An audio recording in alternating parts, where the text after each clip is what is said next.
Hey guys, long time no see. I know I haven't been around making videos for a while, but I got in a really dark place. I was really unmotivated, really frustrated and needed to take a break. But now I'm back, and since I'm back I have new projects and new ideas I want to try out, and today we're gonna talk about Warhammer Underworlds. Warhammer Underworlds is a skirmish game set in the Age of Sigmar realms. It has minis to paint, decks to build and a board to play on. At first look, it appears like a cheaper and quicker version of Warhammer. But is it? Let's take a look.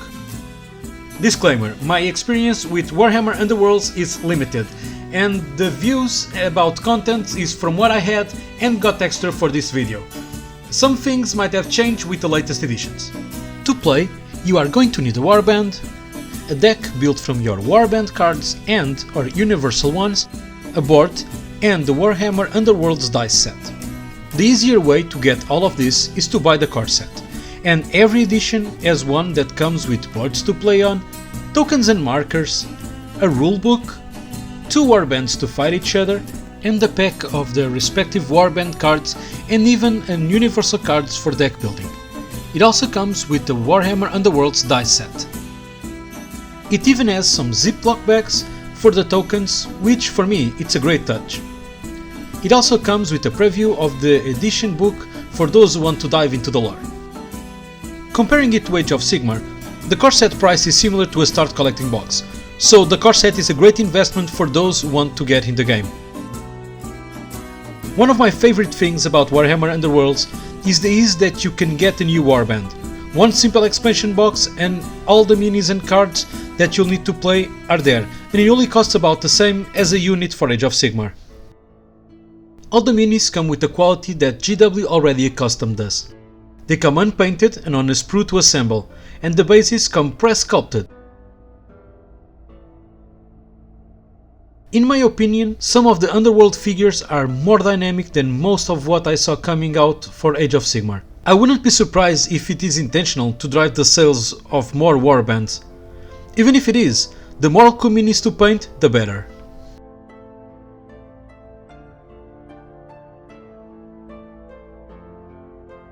It all looks cheap and easy, right? Well, it wouldn't be Games Workshop without a good amount of fear of missing out. The thing is, with the coming of a new edition, the older expansions get lost, and you can only find them second-hand online or with some luck at the friendly game store. So if you like a special army, or even if you are collecting minis for any army in particular, you might want to buy them fast. If you, like me, are a gamer on the budget, or are you arriving late to the game, you'll probably won't find some warbands available. I got lucky and was able to still get the Spiteclaw Swarm and the Chosen Ones from the first edition Shadespire. One thing Games Workshop started doing is releasing expansion packs of universal cards to help out people keeping up with deck building. That is cool, keeping the game fresh, but when I first saw the expansion I thought it was the universal cards from the core set. One thing I would like to have is the chance to buy the warbands from the core set as individual expansions.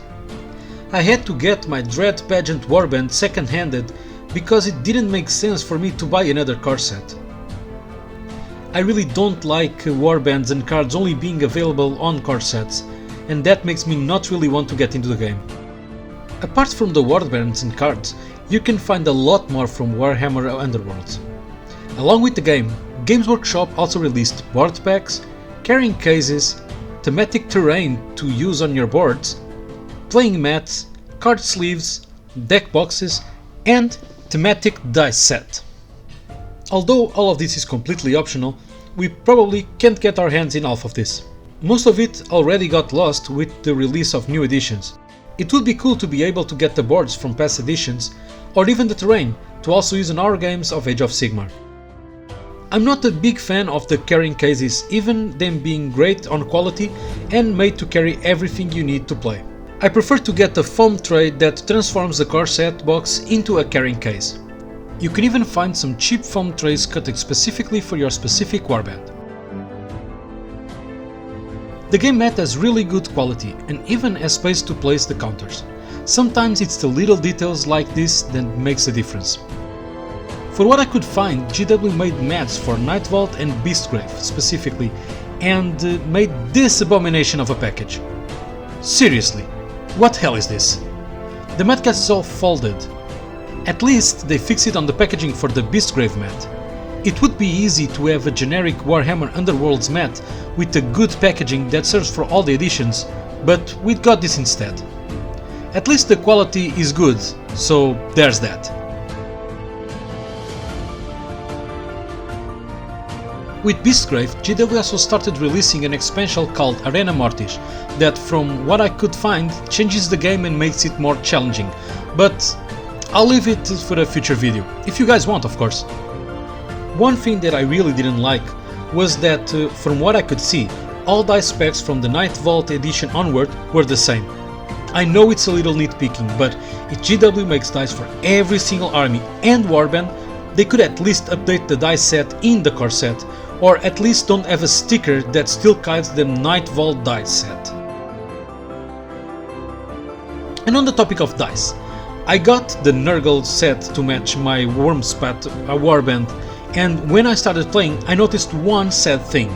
The dice set was missing the magic dice, and since Facula Flyblown is a spellcaster, those dice are needed to play.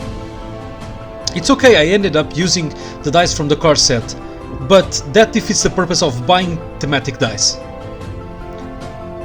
Now you can buy a big pack of Grand Alliance team dice, but it's just not the same thing, and the pack is way more expensive. My final thoughts on Warhammer Underworlds are that it is a fast and fun alternative for a gamer who wants to skirmish games and don't want to commit to a full army. If you don't get every single thing GW makes for it, it is a really cheap miniature game, but if you want to compete, then you'll have to spend some more to keep your game up to date. Hope you liked this video. Let me know in the comments down below if you play Warhammer Underworlds or if you are considering playing it after this video. I have some more video on the works right now. I'm producing a lot more content for you guys, so if you like what I do here on the channel and you want to help me out, I created a tier supporting membership on Coffee. It's like Patreon, but all money comes to me directly and not for the platform, although we can help the platform back because they are really supportive of creators. Every tier has its own rewards and you can get really cool stuff. So if you can and want to help out, please check out, the link is in the description down below. If you want to chat, hit me up at Sam's Geek Vault at Instagram, and I'll see you in the next video. Bye!